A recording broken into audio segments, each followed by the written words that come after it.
जय जय भीम, जय जय जय जय जय भीम।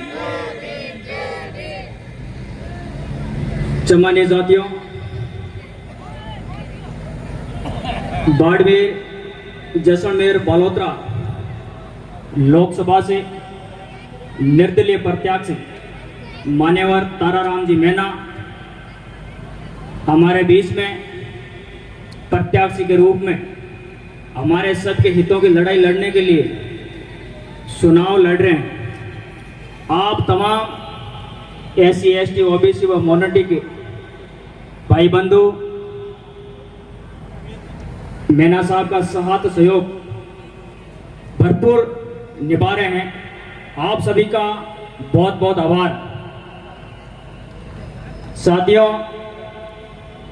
आप सब लोगों को पता है SC ST OBC व माइनॉरिटी के साथ में इस देश में, विशेषकर इस राजस्थान में बीते 5 साल के कार्यकाल में हमारे साथ किस प्रकार से व्यवहार किया गया, ये किसी से छुपी हुई बात नहीं है। लेकिन हमारी एक छोटी सी कमी रहती है। इस कमी के कारण हमेशा हम 5 साल के लिए उसी चीज के शिकार होते आ रहे हैं।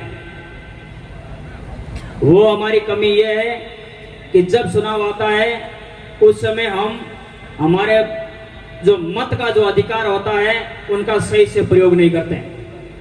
हम किसी के कहने पे, किसी के बेखाव में आके हम हमारा मजबूत, नेक व ईमानदार प्रतिनिधि नहीं सुनते और किसी के कहने पे प्रतिनिधि सुनकर हमारा मत कर देते हैं। और वो प्रतिनिधि जीत के सत्ता में जाता है। उसके बाद में जब भी हमारे ग्रामीण बेल्टों के अंदर, जब भी हमारे पिछड़े वर्ग के साथ अन्याय होता है, तो हम हमारी उम्मीद उस प्रतिनिधि से रखते हैं जो जिनके कहने से हमने मतदान किया है।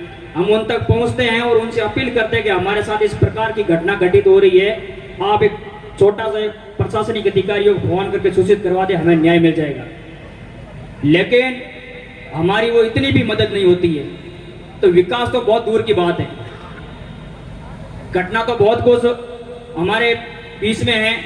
और आप सब लोगों को पता है, मैंने नामांकन सभा की रैली में भी बाड़मेर में बताया था, इसलिए मैं उक्त घटना को दोबारा आपके बीच में नहीं रखूंगा। आप सब जागरूक और सक्षम है, समझदार है।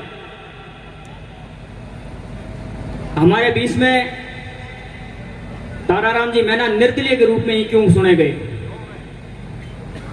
कोई राजनीतिक पार्टियां सिंबल लीडर को देना नहीं चाहती थी, या ये लड़ना नहीं चाहते थे, या निर्दलीय लड़ने का कुछ अलग उद्देश्य था, ये आपको और हमको समझना है।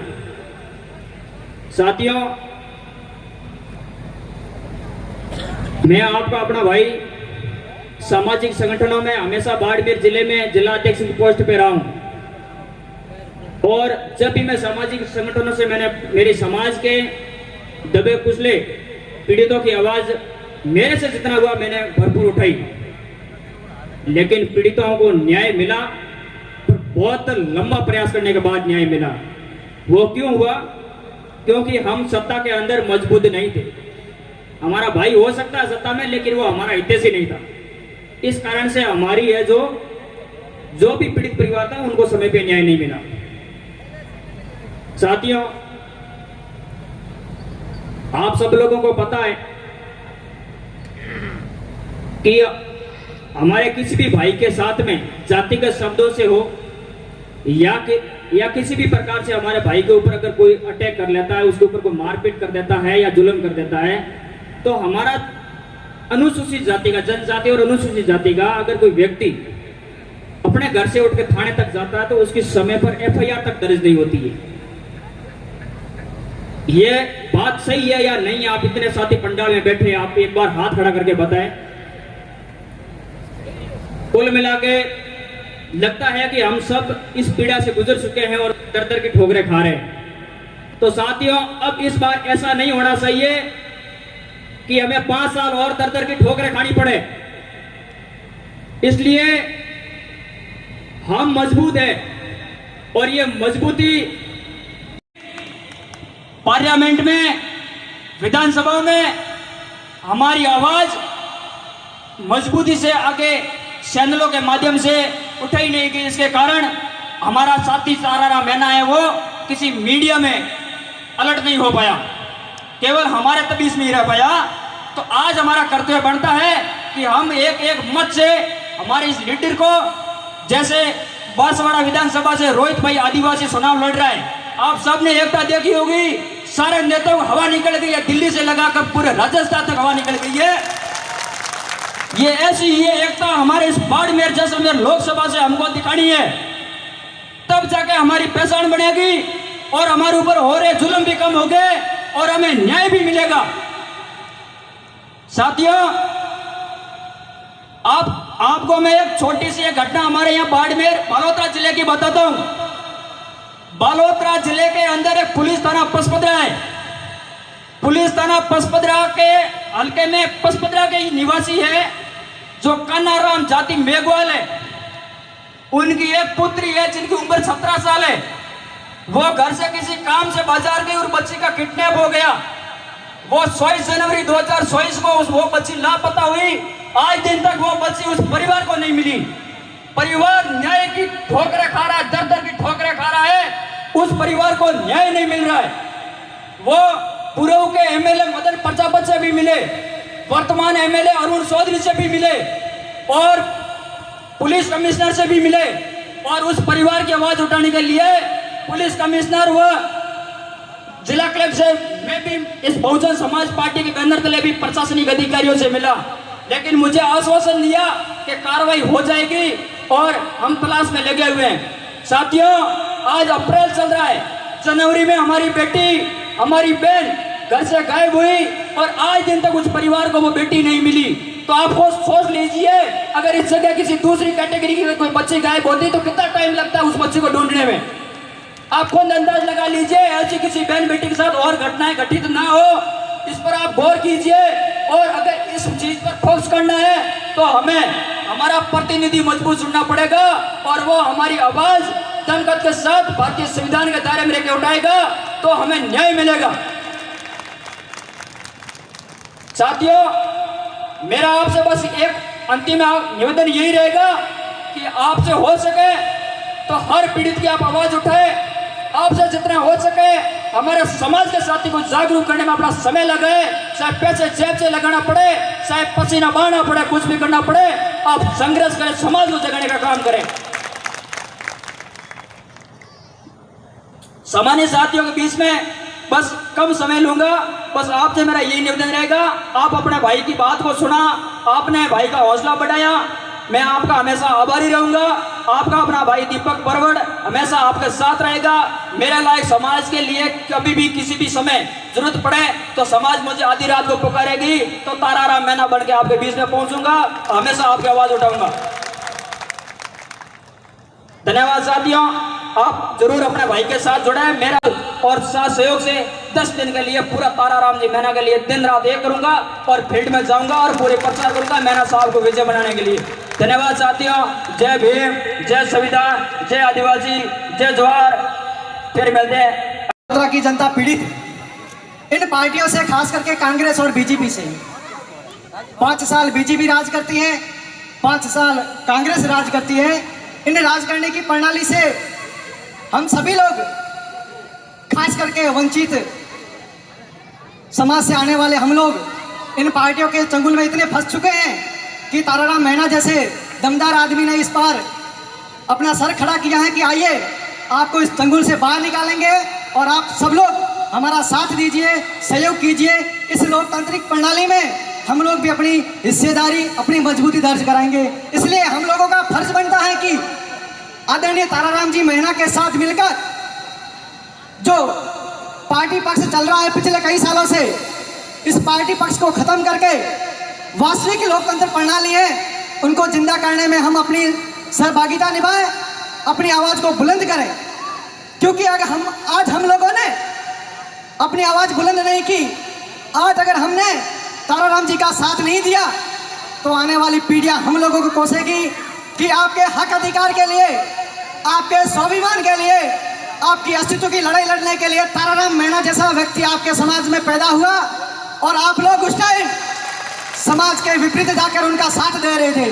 तो ऐसे लोगों के साथ न दे करके आपकी स्वाभिमान की रक्षा करने वाले व्यक्ति, आपके अस्तित्व की लड़ाई लड़ने वाले व्यक्ति का साथ दीजिए, ताकि आपकी बात, आपकी मुद्दों की बात विधानसभा में, लोकसभा में, उस संसद में रखने वाला आदमी हमारे समाज में आज आया है और इस आदमी की आवाज हम लोगों को दबने नहीं देनी। ये हम लोगों को सौभाग्य है, ये हम लोगों को अवसर मिला है, उस अवसर को भुनाना है किसी भी सूरत में। उस 26 तारीख को इस प्रकार से वोटिंग करवानी है कि पूरे लोकसभा के क्षेत्र के हर व्यक्ति, हर मतदाता ताराराम जी के पक्ष में वोट करने को मजबूर हो जाए। क्योंकि मैं आप सब लोगों के माध्यम से उन लोगों को कहना चाहता हूं, चाहे वो कांग्रेस पार्टी के उम्मीदवार हो, चाहे वो बीजेपी पार्टी के उम्मीदवार हो, चाहे वो कोई अन्य प्रत्याशी हो, ताराराम जी के साथ डिबेट करवा लीजिए, चाहे वो किसी भी मुद्दे को लेकर हो। अगर हमारा कैंडिडेट उस डिबेट में अगर हार जाता है तो हम लोग कोई वोट नहीं करेंगे। मैं गारंटी के साथ कहता हूं, हमारा कैंडिडेट हर मुंह तोड़ जवाब देने के लिए तैयार है, क्योंकि इस आदमी ने धरातल में रेगिस्तान के एक एक कण के अंदर, तपती हुई इस जमीन के अंदर हमारे व्यक्तियों को किस प्रकार की समस्या है, उस समस्या को देखा है, खुद व्यक्ति ने झेला है। जिस आदमी ने समस्या को झेला है, देखा है, वो आदमी आपकी मजबूती से बात करेगा, आपकी मजबूती से बात रखेगा। ऐसा व्यक्ति लोकसभा में, पार्लियामेंट में जाएगा तो वो व्यक्ति आपके हक अधिकार की बात करेगा। इसलिए हम लोगों की जिम्मेदारी बनती है कि 26 तारीख को ज्यादा से ज्यादा संख्या में वोटिंग अपने समाज के, अपने भाई बंधुओं के, अपने आस पड़ोस के लोगों को कहके इस लोकतंत्र के पर्व को बहुत ही अच्छे से निभाना है, क्योंकि ये लोकतंत्र की जीत होगी। अगर लोकतंत्र में हम लोगों की सहभागिता नहीं रही तो फिर हम लोगों का जो बाबा साहब ने संविधान बनाया है, उस संविधान का अस्तित्व नहीं रहेगा। तो ये चीजें मैं आप लोगों को, क्योंकि बहुत सारे वक्तागण भी हैं, आप लोगों को बताएंगे, आप लोग भी सुनोगे, आप लोगों को भी सुनाने का मौका मिलेगा। तो वक्तागण बहुत ज्यादा है। मैं आखिरी बात करके अपनी वाणी को विराम दूंगा। आज बहुत बड़े हमारे समाज के दो बड़े स्वतंत्रता सेनानियों का एक तो बलिदान दिवस है, एक की जयंती है। जैसा कि पूर्व आप सभी लोगों को बताया था कि ज्योतिबा फुले की आज जयंती है, लेकिन हमारे आदिवासी समाज में, भील आदिवासी समाज में ख्वाजा नायक करके एक बहुत ही स्वतंत्रता सेनानी हुए थे। उस आदमी ने अंग्रेजों का पहले साथ दिया। इस बात को समझना, मैं 2 मिनट ज्यादा समय लूंगा। उस आदमी ने पहले अंग्रेजों का साथ दिया, लेकिन जब उसको पता चला कि अंग्रेज लोग हमारे अपने ही भाइयों को मार रहे हैं, काट रहे हैं, हमें ही नुकसान पहुंचा रहे हैं, उस आदमी ने बगावत की और अपने समाज के साथ खड़ा रहा, जिसकी वजह से आज उनका समाज में नाम है। इसलिए आज हमें लोगों को भी मौका मिला है कि उन गद्दारों के साथ रहना है या फिर समाज के साथ रहना है। समाज भी बहुजन समाज, इस बहुजन समाज ने ठाना है कि इस बार ताराराम जी को लोकसभा में जिता करके संसद में भेजना है। बहुत बहुत धन्यवाद। जय जोहार। वंचित वर्ग के सबसे बड़े समाज जड़ीने संविधान की भाषा में एसटी ने एससी के अनुसूचित जाति और जनजाति सदियों से दबाए कुचलने की कोशिश की गई, परंतु एक महान व्यक्ति तो पैदा हुआ जिनका नाम है बाबा साहब अंबेडकर, जिनकी वजह से हमें ये सारी कुछ सुविधाएं मिली है। उन्होंने अपने बच्चों तक का त्याग किया और हमें हक, हुकूक और संविधान के अंदर मूल अधिकारों का दिया। क्या दिया? मूल अधिकार जो संविधान के अभिन्न अंग है, कोई नहीं छीन सकता, मौलिक अधिकार। आपके संसदीय क्षेत्र से हमारे छोटे भाई ताराराम जी मीणा, जिनका मैं कई बार उदाहरण देखता हूं, सांचौर में भी अभी जैसे इन्होंने कहा, मैं कहता हूं कि ऐसे थिंक टैंक जो वंचित वर्ग की आवाज में खौफ उठाते हैं, ये उनका बड़ा भाई 30 साल क्रिमिनल जस्टिस सिस्टम की नौकरी करके ये जिन लोगों को हमारे समाज वोट देते रहे, उन्हें रगड़ने की कोशिश की, परंतु उनका पकड़ा हमने किया, हमारा पकड़ा नहीं करना। हमारे खोने का डर खो दो, जेल से निकाल दो, हमारे पूर्वजों ने खो दिया। हम काम करेंगे सारे के सारे संविधान सम्मत, विधि सम्मत, समता मूलक समाज, आत्मसम्मान, स्वाभिमान की बात करेंगे और उनकी रक्षा करना बीजा वाला को ना वे ओपड़ा वाला ही बेड़ा नहीं ना। आज तो हमारी सोशल मीडिया इतनी हावी हो गई है, तो फिर भी आपने इतना किया है कि हम तो सोशल मीडिया के माध्यम से हमारे जवानों के लिए मैं आया हूं। वाली हमारी ये संस्था ने कटे आता जोड़ी लेकर वापसी वापसी वापसी। अरे दखला ने कानून की प्रक्रिया में नसराम साहब ने सुप्रीम कोर्ट में लड़ाई की थे। आप जितने भी थिंक टैंक बैठे उनको कहता हूं कि उन्होंने एक बेस्ट छेड़ दी थी कि हमारा रिजर्वेशन तो 1935 के एक्ट में भी था। हम गिरिजन, हम आदिवासी, मूल निवासी इस देश के प्रमुख व्यक्ति है। काले वाले कह के दोनों के मैं तो जाली से मारी उड़ी है, मैं हारे मोटा मोटा कदम आता आ रही नाम गिनाने लग जाऊं तो पूरी प्यारी से आधो घंटों तो बड़े लागी ला। आप सोच सकते हो कि सिस्टम में उनका कितना बड़ा होता होगा, पर फक्र के साथ मैं कहूं कि बाबा साहब का बेटा सिर्फ वैचारिक की बेचीता है। ये अपना समाज कटे 36 ने कटे 38 ने 40% है। ST SC OBC 52%, जिनको बाबा साहब ने बहुत कुछ दे दिया। अब उसके साथ में अगर एड जो है अल्सर के भी साथ में जुड़ जाए तो हमारा स्वतंत्र उम्मीदवार हमारे भाई दयाराम जी जैसा ठड़केदार संसद में बैठा तो क्या पता पकड़ा करते। एट्रोसिटी करके देख लो, फिर एट्रोसिटी करके देख लो, क्योंकि जब तक बाबा साहब ने कहा कि हमारे, मैं उसको तो पुनः पैक्टिक खरपतवार कहता हूं, जहां पे हमारे आरक्षित, जिसको आरक्षण कहते हैं ना, राजनीतिक आरक्षण, उसके बारे में मैं बोलता रहता हूं हमेशा। ताजी और हम हमेशा मंच साझा करते हैं, मेरा एक ही टॉपिक रहता है कि हमें राजनीतिक आरक्षण में दूसरे वाले जो बोलते हैं ना कि सावण आरक्षण दी दौड़ो है, अरे तो आज लेता काले लेता आज दियो वो पासो मोर जनरल सिंह पार्टी में जीतने की कोशिश करें, जीत के रहेंगे। बाबा का संदेश वही है, क्योंकि हमारे आरक्षित सीटों पे आप इस पर मंथन करना, सब पढ़े लिखे हो, बहुत कुछ हो, वकील साहब वगैरह अभी बोल रहे थे कि 1932 के मैकडोनल्ड अवार्ड जो सेपरेट इलेक्टोरेट मिला था, 2 वोटों का अधिकार उसकी जगह पे आपको ये राजनीतिक आरक्षण मिल गया, जिसकी वजह से इन राजनीतिक दलों जिनका वर्चस्व इनके पास में धन बल बहुबल सब कुछ है, वो लोग हमारे में से ही शिकंडी व्यवस्था तैयार करके फूट डालवारो कौन करे। आज संगठित व्यवहार बाबा साहब किया तो कहने के संगठित व्यवहार हुआ तो राज दौरे हाथे में है। ये 2 अप्रैल 18 को हमारा एक एक्ट के साथ में छेड़खानी करी थी, याद है आपको? खड़े करो हाथ, किस किस को याद है? किस किसने बलिदान दिया है? ये वो संकट था जिसने वेट करके वापस ताकत दिखा कर इनको घुटना बनाया और काबिज करा दिया था।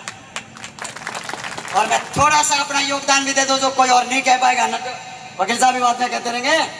2 अप्रैल 18 के उस आंदोलन में हमारे कई बेगुनाहों को अंदर किया था, किसी सरकार ने उनको फिर न्याय नहीं दिया, परंतु चूंकि मैं क्रिमिनल जस्टिस सिस्टम का अधिकारी रहा हूं, मैंने without caste creed race religion मेरे मातृत्व को जो मैंने दिया था मेरी सेवा में, चाहे वो किसी जाति वर्ण का रहा हो, मेरी सेवा के पश्चात भी जब मैं VRS लेके 14 में आया था, उस अंग में जटे बारे उबा रखे ने कोने माते बणो गाटो से हैंग टकोना बाड़मेर, वो उदाहरण जी है के बाड़मेर वालों मणि ने वणे गाली ओड़ा था मोहम्मद वागियो तो, और वणे पहले के साहब आ बजा मैं कोई कसवे दी नहीं बाड़मेर जैसलमेर रोणी वाला वो जैसलमेर में लिया था हम बाड़वागियो, और बटानी फोन की देता के बाड़जियो वो कानून रे अनुसार काम कर दियो, और हाथी टे बाल्टी है एट्रोसिटी की है पे करिएगा नहीं तो बस अजहर थोड़ी पास मैं भी गई। अब आज तक तो हमारे उन कई हमारे शहीद भी हुए थे। आपको डूंगर जी फिर बता दूं कि 2014 से पहले मैं 2 नौकरी हुई जीती हमारे। I was the senior most officer of the present department of that time. I qualified in 1983, joined in 1985. Probation में सुलटा दियो तो परवाही ने की